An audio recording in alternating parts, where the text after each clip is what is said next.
And now move your attention to your heart. This heart which carries so much longing and love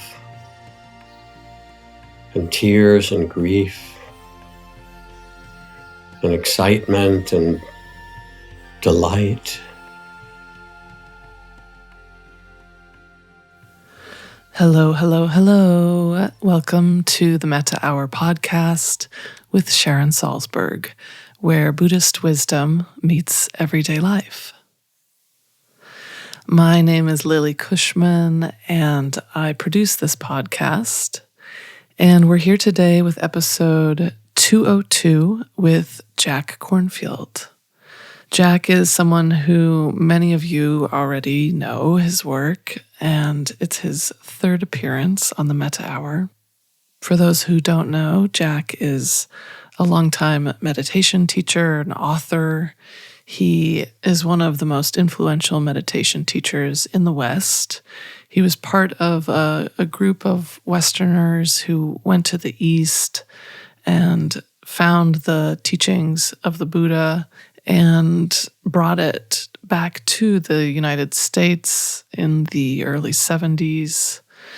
And he's one of the co-founders of the Insight Meditation Society in Barre, Massachusetts, and later went on to also co-found the Spirit Rock Meditation Center in California. He is just a beloved teacher by so many. His books are wildly influential, have been translated into a bajillion languages. A Path with Heart is perhaps his most popular book. Some of his other titles, one of my favorites, After the Ecstasy, the Laundry, which I've literally done before. And his latest book, his most recent, is titled No Time Like the Present, Finding Freedom, Love, and Joy Right Where You Are.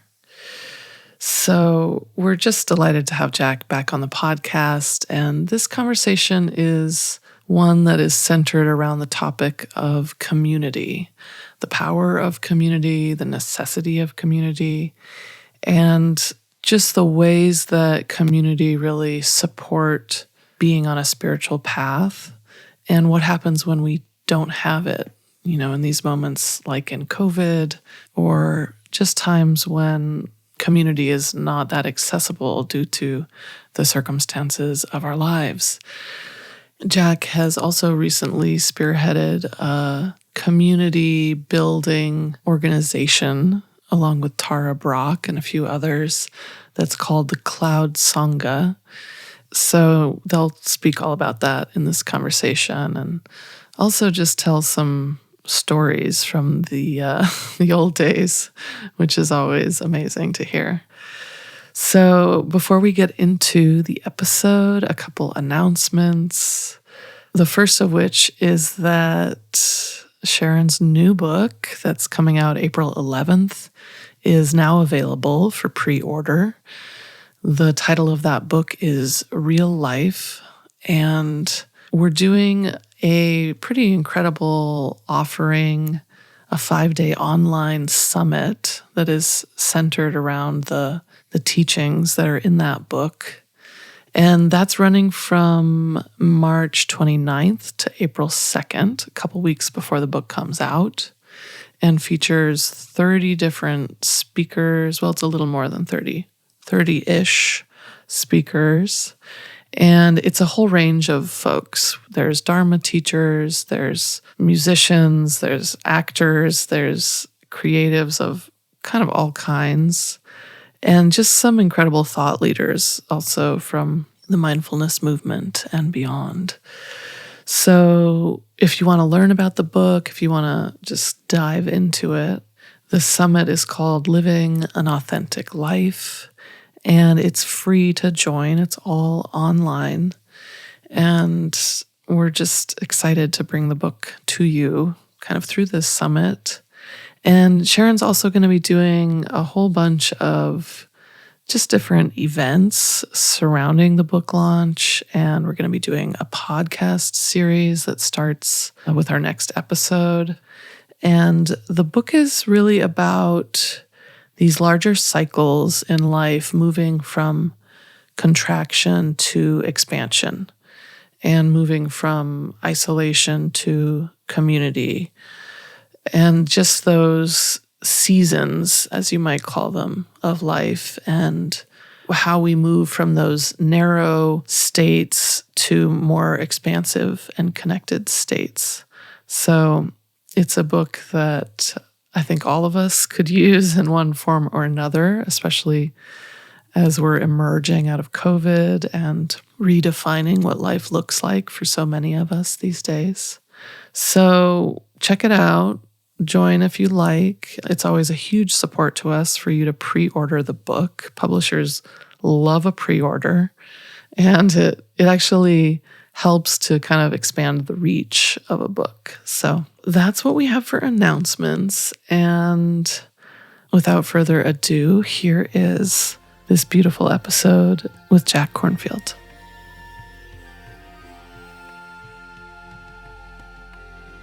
Hi, Jack. Hi, Sharon. You again? Oh, great. Always a pleasure. Very sweet. So we've known each other for a very long time now, which is wonderful. And we've seen not only ourselves go through lots of changes, but kind of the world of mindfulness and interest in meditation and what's predominant, what's compelling. That's gone through lots of changes as well.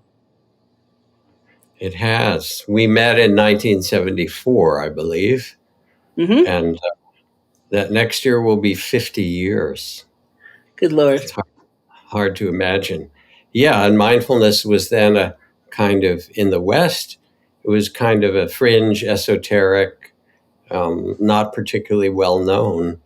And now, there's a Starbucks and a yoga studio and some kind of mindfulness thing on every corner. Right. Is that a good thing? Well, it is. It is what it is. I remember your very first retreat that you taught in Felton, California. 19 people, I think it was. Yep. Yes, I remember. Thank you, because you were the manager and Jacqueline was the cook.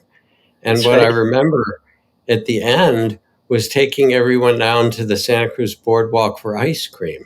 That's right. That's a way to end the retreat. That's the part that makes me smile.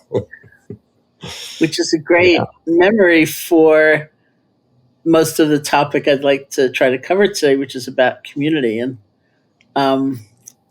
I think sometimes you and I both practiced very intensively in Asia. I, in those days, just in India, later on in Burma as well.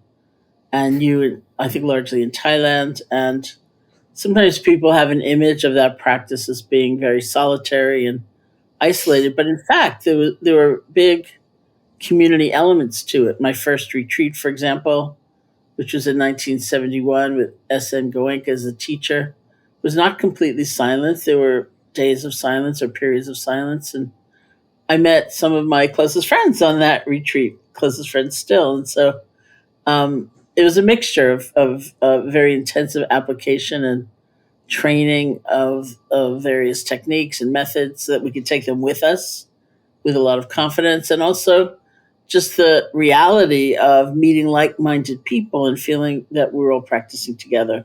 So what was Thailand like in that way? Yeah, it's quite beautiful.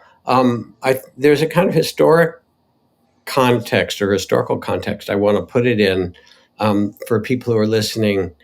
And that is that when some of us went to Asia and got interested in meditation, we wanted to go also find the real deal, the most intensive, the deepest. How do you transform? Because we'd read all those Zen books about, Satori or whatever. And we ended up often at retreat centers, Goenka-led retreats. I was at a Mahasi retreat center, Mahasi Sayadaw, where you would mostly do individual practice. You might sit in a group on occasion, even at Mahasi's, but primarily you would only speak with the teacher about what was happening. And you were very much in an individual development field. And we brought that back so that our retreats initially at places like IMS and later at Spirit Rock that was all individual, pretty much. But what we didn't really notice so thoroughly was that the people who went to those retreat centers returned to their towns and villages that were completely enveloped in a Buddhist community. There were temples around, there were other teachers, there were Buddhist holidays, there was the dana and rituals and ceremonies of giving to the monastics and receiving teachings. There was the building of community, because the temples often were also the places of education or for conflict resolution, or sometimes they had the traditional medicine there. And all that we kind of ignored for a long time, or thought it was not so central. And then over these decades, we've begun to realize there's a reason that it's Buddha, Dharma, and Sangha as well. That community is incredibly important for us. And then how to support our connection to a living community. So Jack is describing what are known as the three refuges in the Buddhist teaching. The Buddha, not as a kind of supernatural being, but as an exemplar of a human being who could be free, just as we can. And the Dharma, the teachings, or the laws of nature, the truth of things. And then Sangha, Sangha, means community of various kinds. It could be the community transcending time and space, the community of like-minded people who, from the beginning of time, have left home perhaps, or left the conventional and the convenient in order to seek a deeper truth.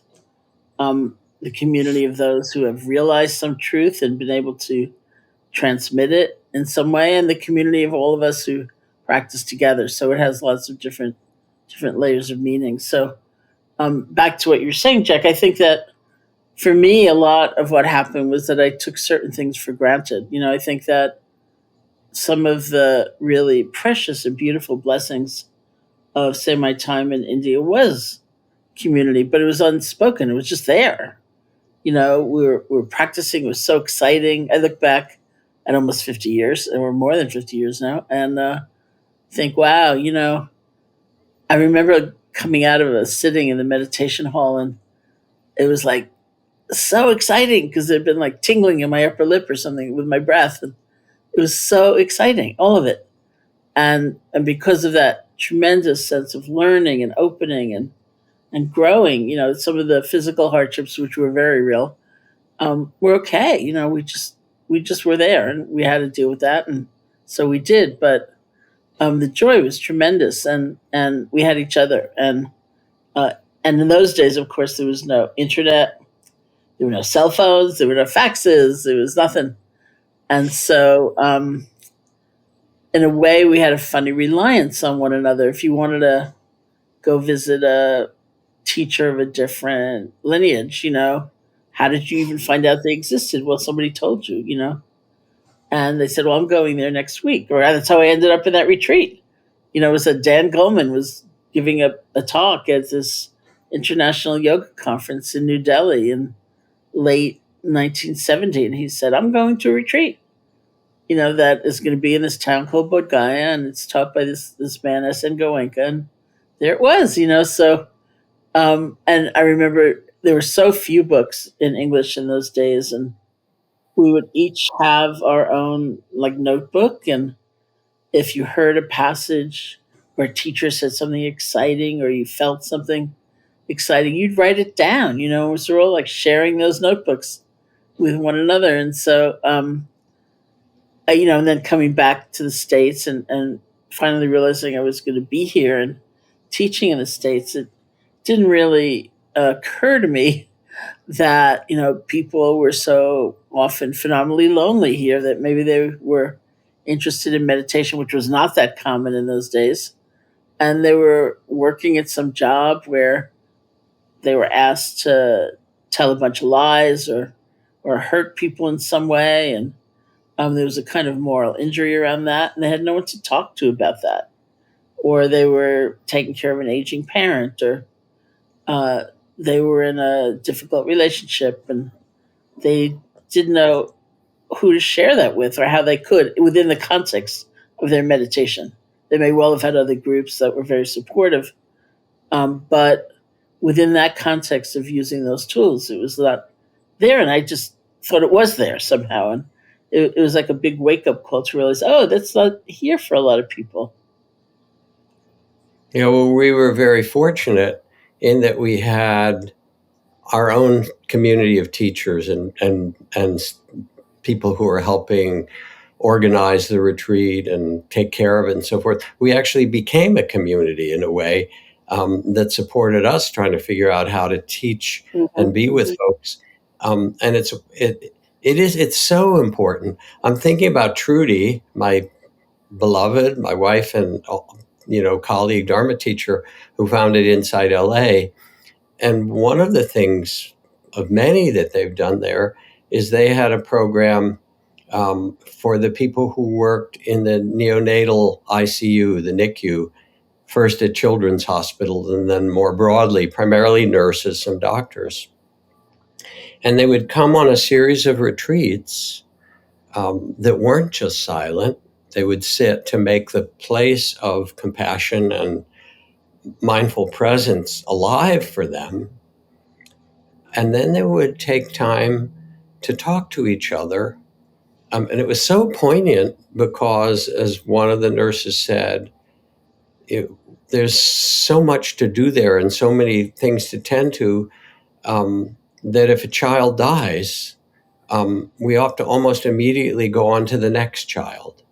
And we don't have a chance to process it or talk about it, really. And you can't go home if you have a child who dies every week or two, because that happens in the NICU. There's, hundreds of young children. You can't talk about that to civilians, so to speak, to other people. And finally, they had both the element of meditation, of presence and mindfulness and compassion, and with it, the time to tell each other their stories and listen and say, how are you holding this? How do we do this together?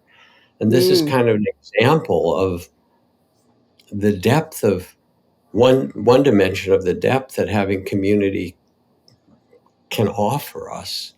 And in some way, we all need that. And that becomes an important part of the journey. And as you say, it was almost, you didn't have to think about it when you were in India. And we didn't think about it as much because we were together hanging out with our colleagues.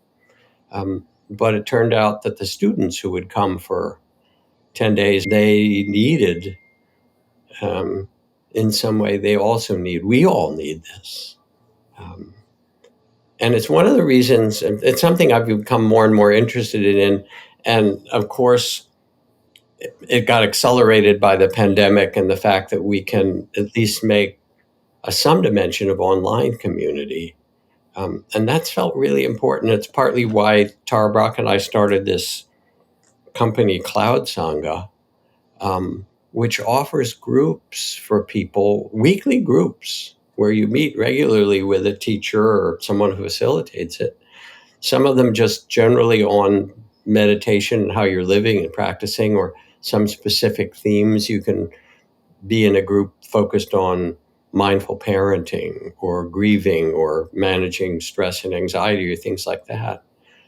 One of the most wonderful things is to see how much people learn from each other. And of course, Sharon, you know that as well as I, when we do group meetings with students, or we used to call them interviews at retreats, not just the individual ones. Sometimes someone will say, this is happening, you're going through this. And then you can say to the group, you might say to them first, what have you learned about how to deal with this? Which is always a good response, because they have their inner wisdom that gets then activated. But then you turn to the group and say, well, what have you learned about this? And there's an incredible, beautiful collective wisdom, the ways we learn from each other. Well, it's such a tremendous way of keeping it real. Like I can remember some years ago, I was teaching a series of classes on kind of compassion in action.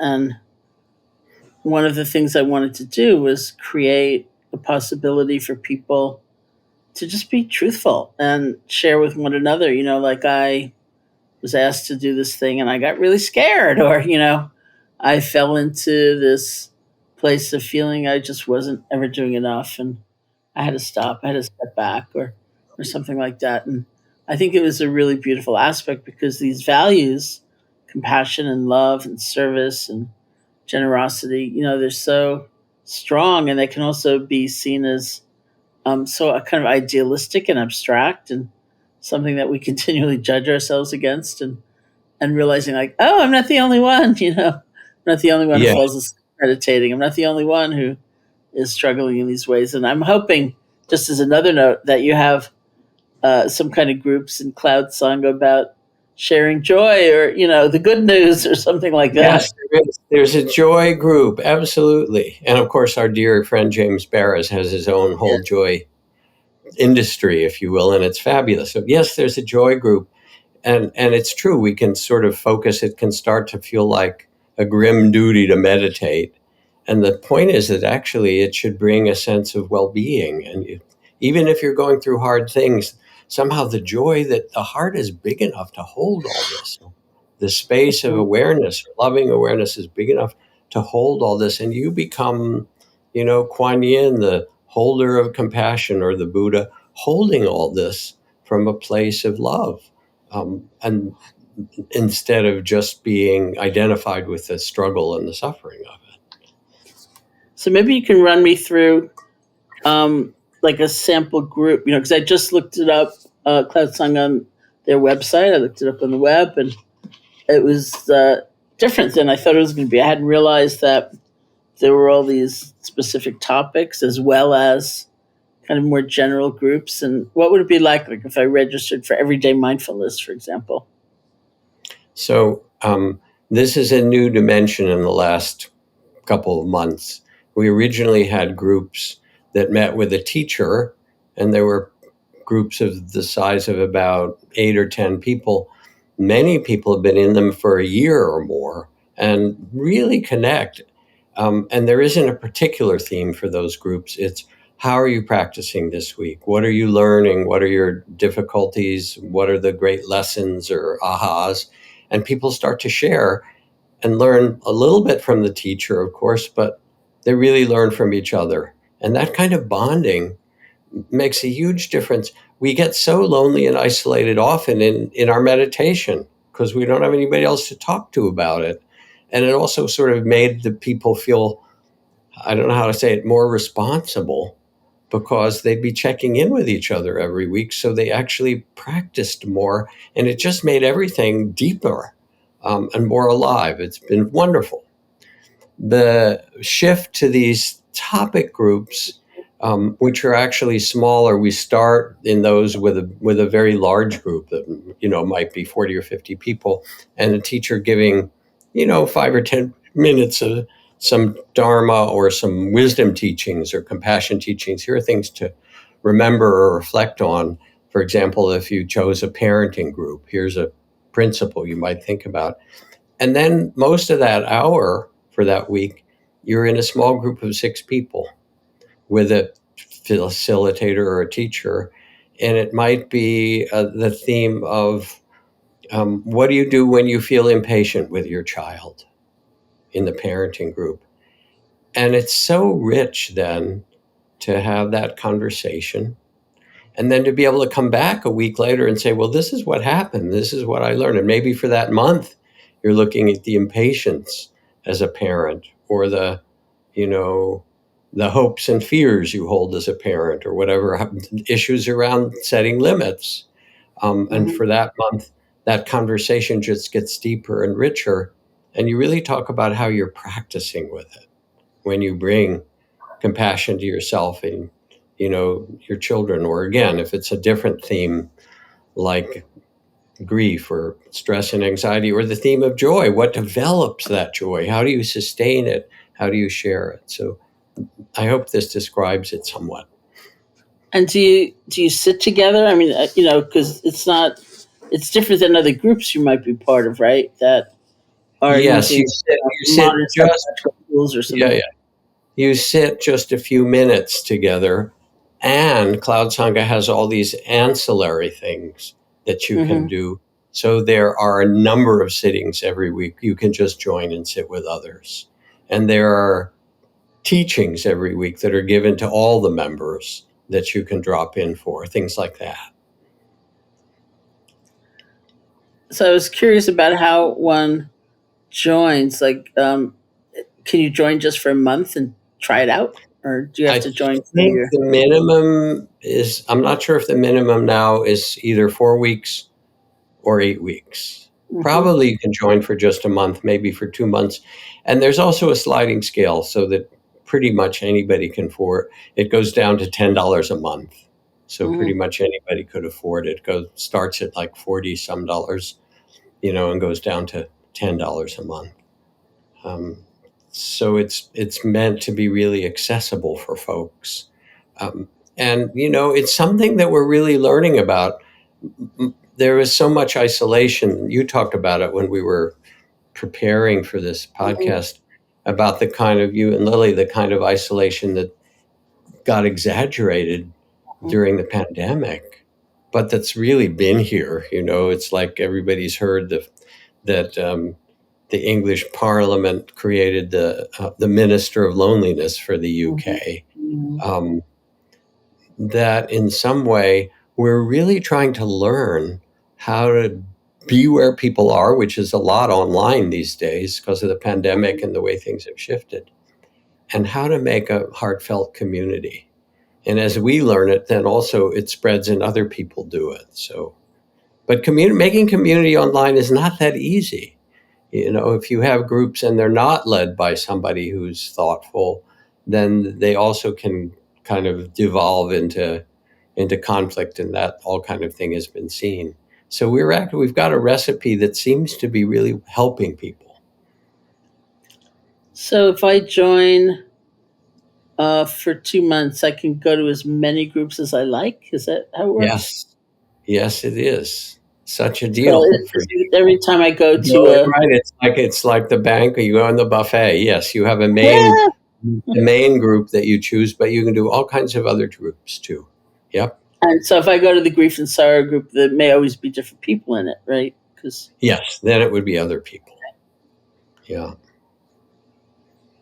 yeah, I'm just trying to feel out the texture and the nature of this belonging. Yeah, and Um, it's interesting because it also, part of the reason that we ask for 4 weeks or 8 weeks, I'm not sure what it is that it takes a few times before you start to say, "Oh, there's that person I saw, and oh, I heard her voice or his voice," and then you start to feel like, "Oh, yeah, I know these people a bit," and they start to know you, and then something changes, something kind of beautiful happens as we get to know each other a little bit and get connected. all of these experiences are live, right? They're not going to be recorded, so I can listen to it at midnight or something when I'm still awake. That's correct. No, they're live. The groups, they're not recorded. And I think people would be uncomfortable if they were Hmm. recorded. So we really want to we have agreements, of course, but we really want to make it as safe as possible for folks. And, there's live sittings where people sit together, or where there's a sitting and a teacher giving a bit of teaching. But for the groups themselves, they're live. And there's a bunch of different times, so you can find one that fits into your Hmm. schedule. Great. This is one of the themes in your new book, Real Life, where Hmm. you talk about moving from isolation to connection. Yeah. And I know it's been so important for you. And I think about the activist work you've been doing, in those places where there's been school violence, for example, or things like that. And your devotion to bringing people together so that they can learn how we can learn, Yeah. how to hold ourselves, even going through very hard times.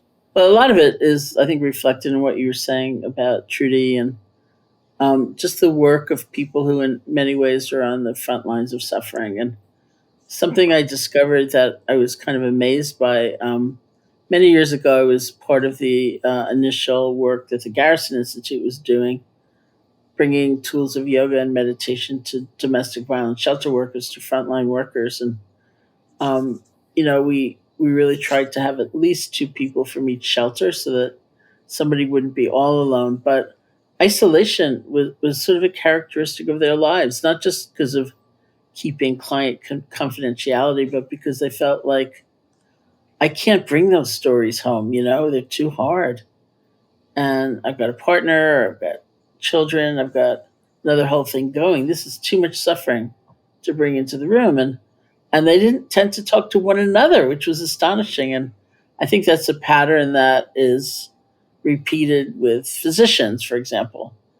And so many people who are kind of confronting a lot of difficulty, and that's been important to observe. And certainly with communities of survivors of gun violence, I feel like my contribution was basically finding the place and you know doing the invites and leading a few sittings, but is really the gift they give to one another that is the most significant thing. And of course, we see that again and again. And so I think, especially when you're dealing with a kind of pain or suffering that it feels like the world is not telling you, yeah, right on, they're saying, buck up or get back in control or it's been long enough or, what do you mean?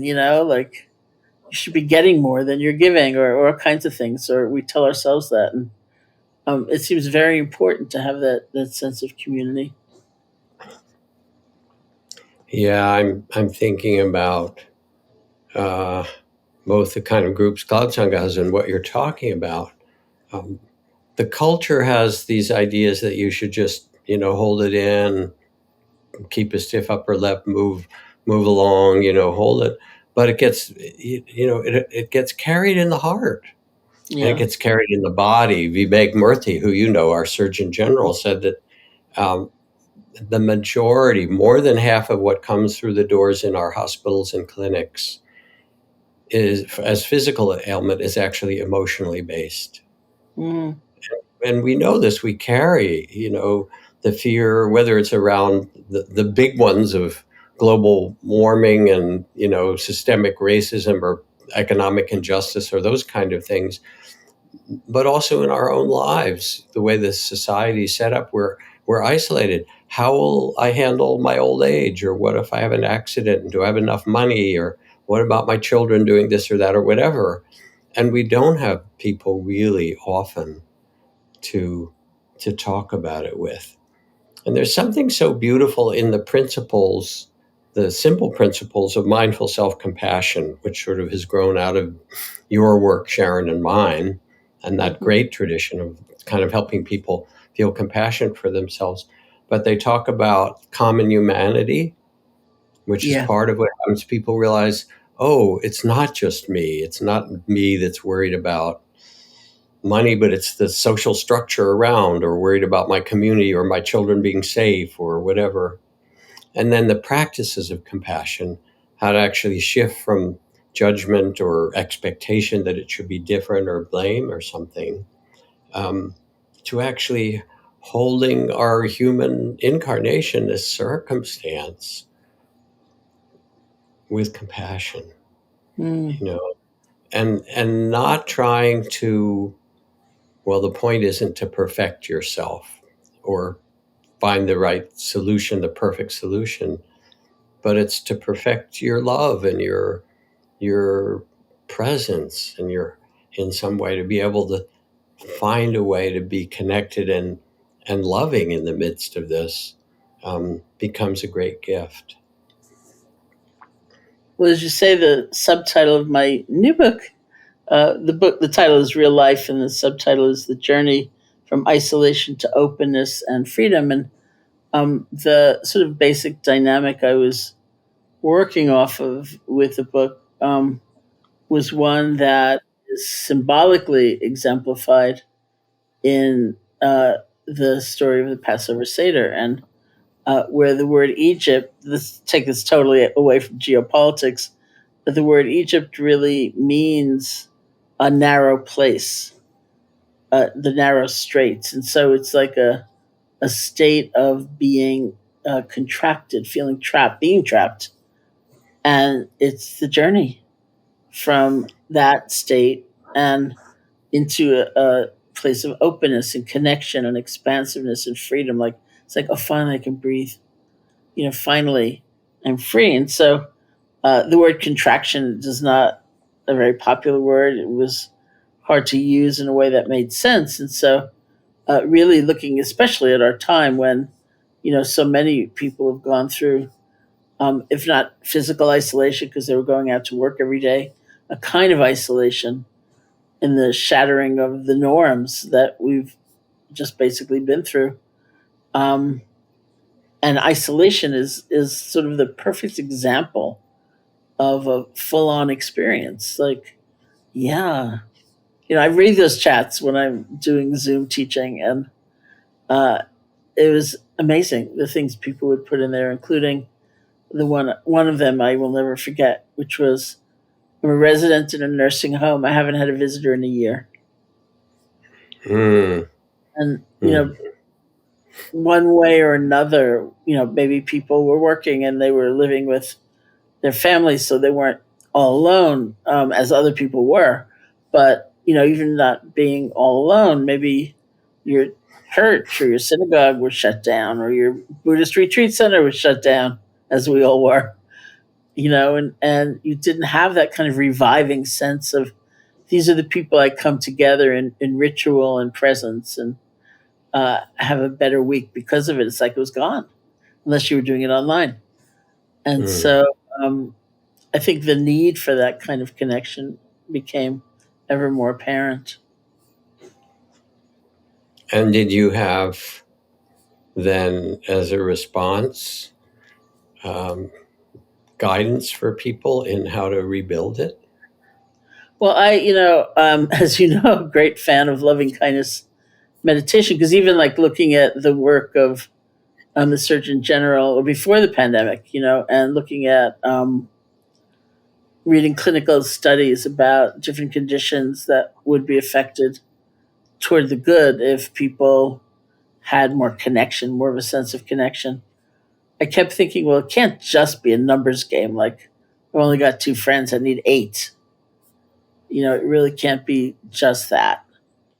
Because, as you know, we all know people who were uh, kind of profoundly in solitude, but not feeling that kind of disconnect. And so I kept thinking it must be an inner sense of connection, which is certainly supported by the external connections.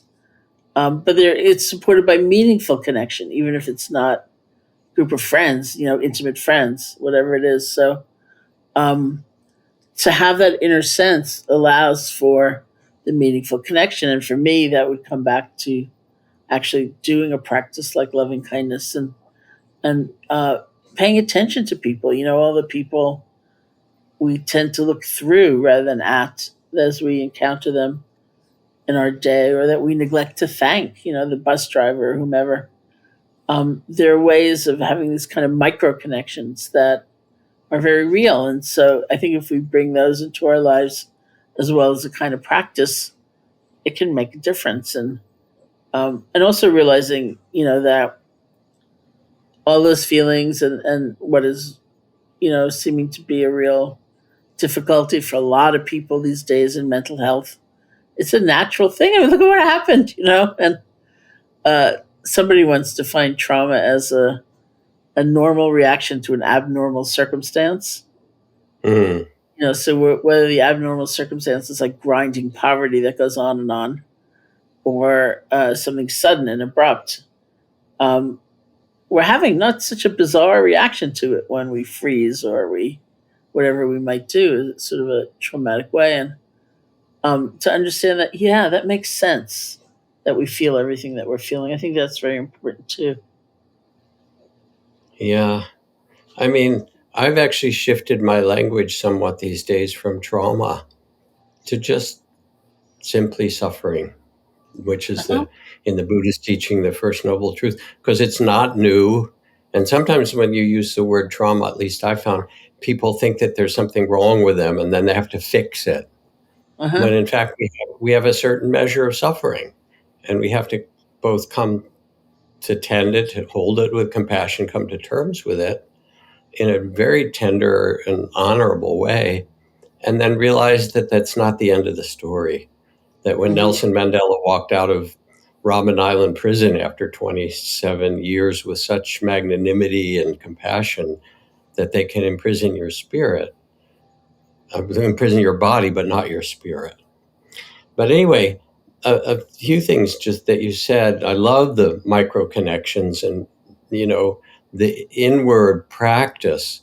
When people have states that are difficult, like loneliness, um, or, grief and things like that, but especially loneliness, um, you can actually locate, well, where do you feel it in your body as you pay attention? And then you can invite it to open, to say, all right, Mm-hmm. let me feel how big this loneliness is. Actually give it space, which is kind of holding it with loving awareness, mindful loving awareness.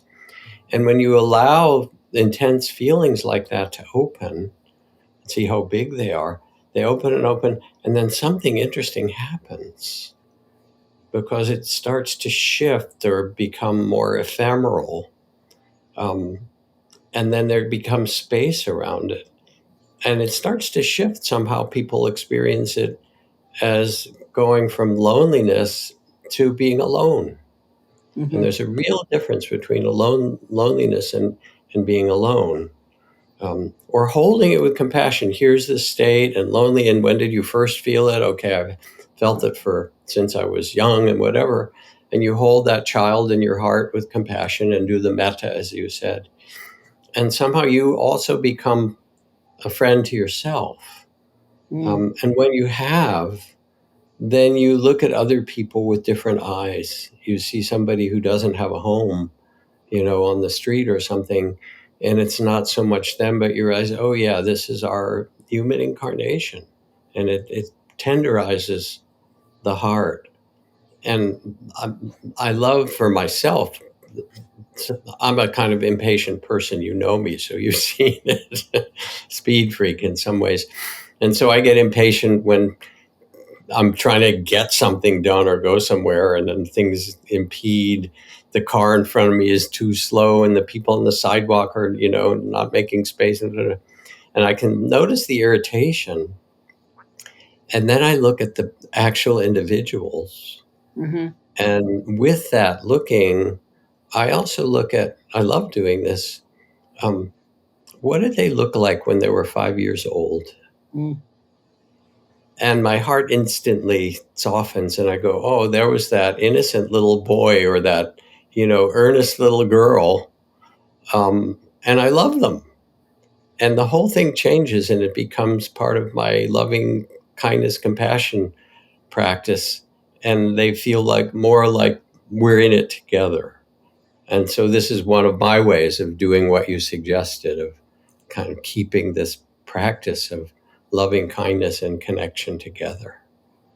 Well, I think what you said is really important, and it's something I tried to emphasize in the book, that I wrote, because, well, everything we all write, but, this most recent book for me. And because we can feel that contraction, we can feel the loneliness, and just endlessly put ourselves down for it. And what you said earlier about uh, kind of mindful self compassion is really important, learning how to be with those very states in a way that isn't just going to deepen the entrapment.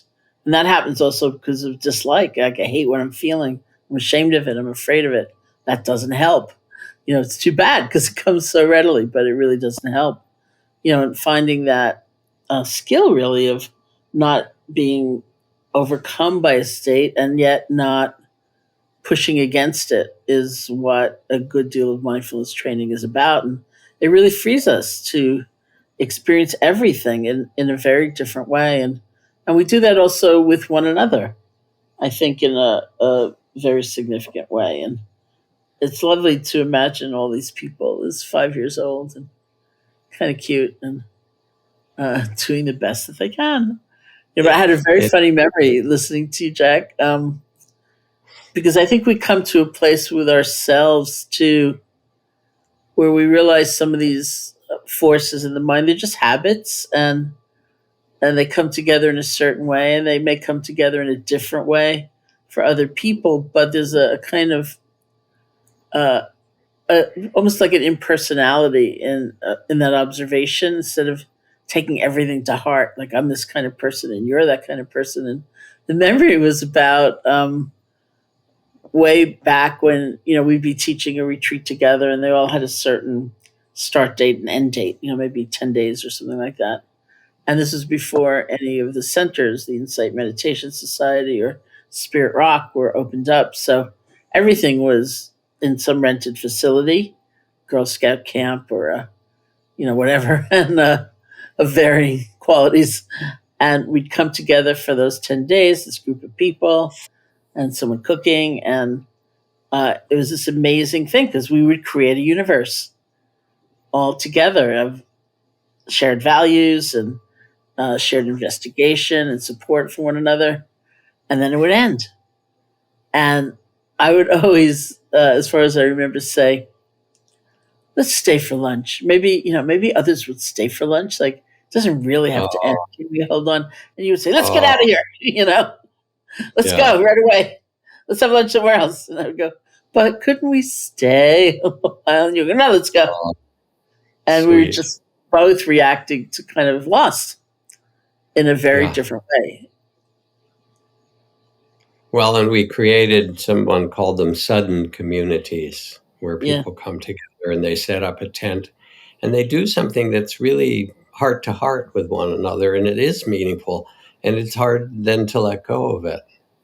One of the things that I see related to what we're talking about, and the teachings that you're, or wisdom that you're sharing about people finding inner ways to start to connect through doing loving kindness, and maybe also small acts and various things, so that at the end of the day you kind of look back and say, well, I picked that trash off the street, or I wave to my neighbor, the tiniest little things, but to look for as many opportunities for connection or moments of goodness, um, and start to realize that you are connected in ways that you hadn't noticed, and when you're not quite so in your own feelings about things, Hmm. um, is that there's an innate wisdom that I love to respect in people, and to see, and you know it as well. So that in groups, and again, this sort of goes back to Cloud Sangha as one of its elements, but in many groups, when I ask in a group, what have people learned about this, whatever subject or question, all kinds of wisdom pours out. Hmm. Or if I turn to an individual who, says, oh, I feel trapped, or I'm lonely, or I'm grieving, and I say, all right, let's practice together. Close your eyes and, get quiet and develop some presence as we do together, or loving awareness. And I'll say, what does the wisest part of you say about how to manage this loneliness, or this grief, or this anger? And as Zen Master Sansanim he used to look at us and say, you already understand. And these beautiful teachings will come out of people from another part of them that they forgot to access. Um, or what would the wisest teacher say about this loneliness or fear or anxiety or whatever? And amazing, beautiful teachings come out of their mouth. And Mm. then just pause and say, yeah, some part of you knows this. Now how do you actually then bring this alive, where you are, because you already do understand. And that's a beautiful thing to see, you talk about freedom in your book, that people are free when they tune in. Nice. So I'm wondering, Jack, if you can lead us in some kind of practice. I'd be happy to. And just kind of closing as well, I've just, I love you dearly, and it's a treat to be able to talk about these things that are real for all of us, as in our human incarnation, in these times which are so fragmented. I hope Cloud Sangha is helpful to a number of you who listen. Just go to cloudsangha.co. But more importantly, I hope you listen inside to that wisdom that helps you navigate this world and tend to yourself and the things around you beautifully. So to meditate together, let your eyes close gently. Find a seat or a posture, some way where you're reasonably comfortable. And then allow your eyes to close gently and take a couple of long breaths.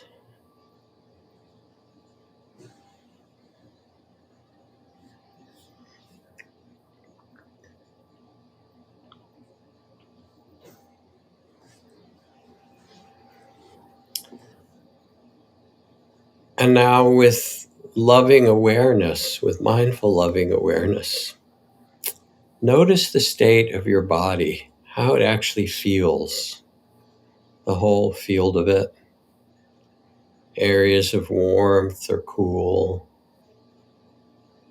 or pleasure, or tightness or pain, openness. Notice the energetic feel of your body.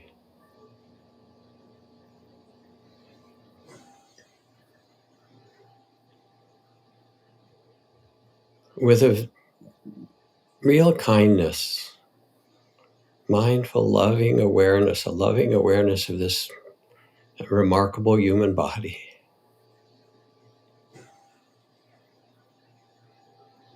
And breathing gently.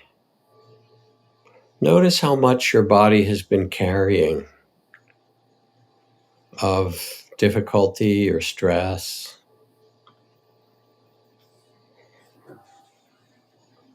With great tenderness.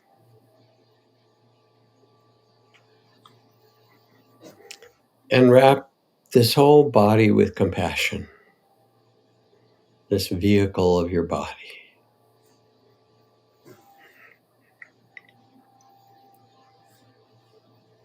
Tender compassion for all you carry, body.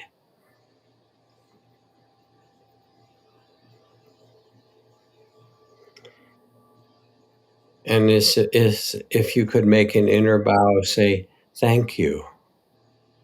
Thank you for carrying so much. To your body, thank you for carrying everything you do, for the joys and the painful parts. Thank you. And then say, I'm okay just now. I'm okay just where I am. Thank you. You can relax. I'm okay.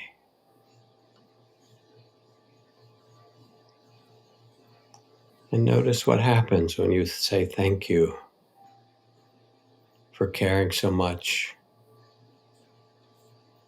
You can relax. I'm okay.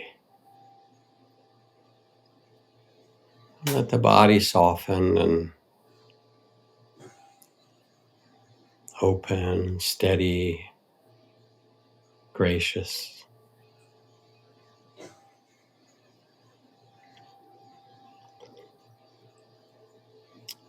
And now move your attention to your heart. This heart which carries so much longing and love and tears and grief and excitement and delight, anxiety,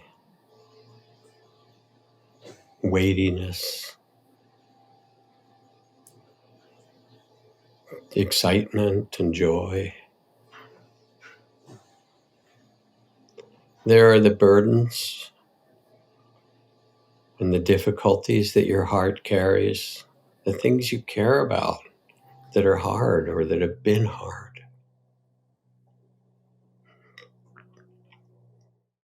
And the beautiful longings and love.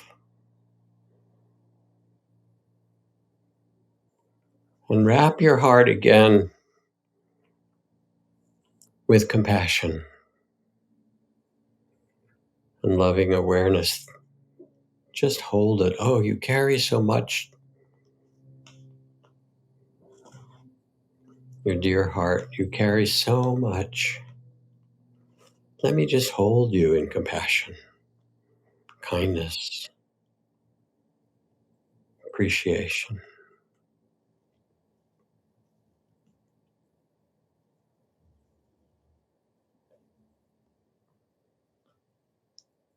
And then say thank you. Thank you, dear heart, for carrying so much. You can relax.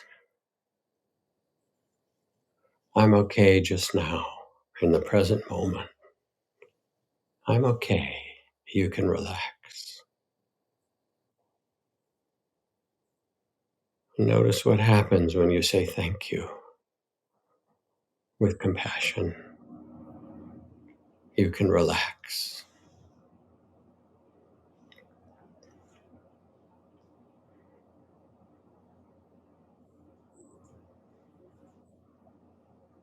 Now bring this same tender, loving awareness to your mind, that busy factory that streams nonstop thoughts and images and plans and ideas and worries and scenarios and memories, and how busy the mind is. You can feel the whole busyness of it. It's a field of the busy mind.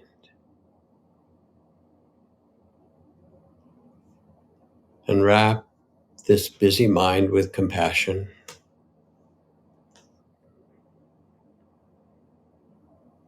Hold it kindly. It's doing its best.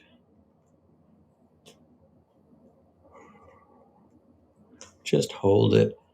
And as if you could bow to it, say, thank you for all you do for trying to keep me safe. I'm okay just now. You can relax. Thank you, mind, for trying to take care of me and keep me safe. So busy. You can relax. I'm okay now, just where I am.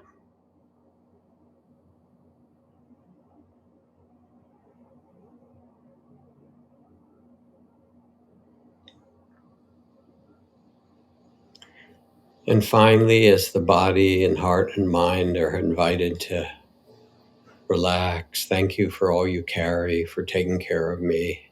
I'm okay just now.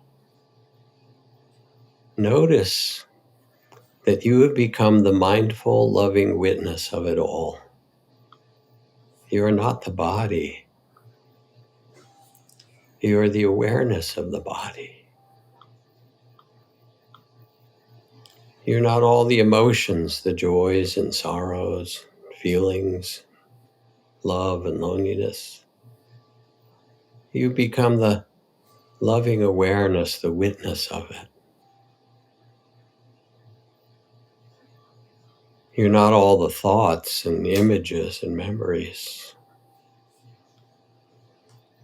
But what's happened is you've become the field of awareness itself.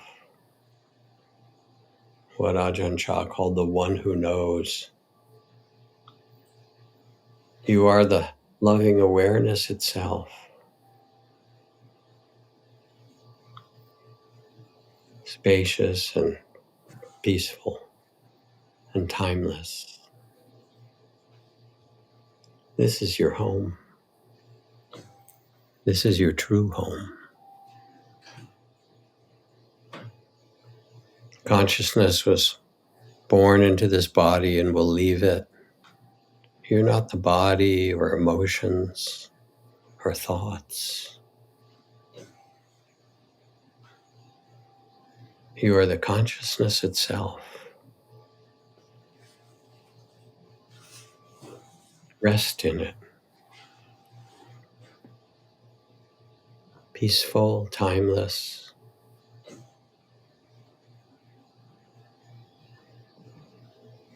And let the well-being of this gratitude to body, heart, and mind, and the resting in consciousness itself continue now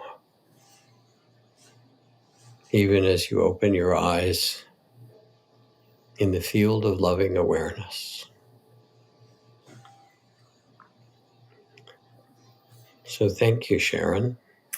Thank you so much, both for the meditation and for being here all together. It is a pleasure, my dear. We've been doing this dance for a long time, and Really. I'm really, really grateful. You've taught me so much, and you've saved my life a number of times. Well, thank you. I'd say the same to you. So here's to the next 50. Onward with joy. Okay, take care.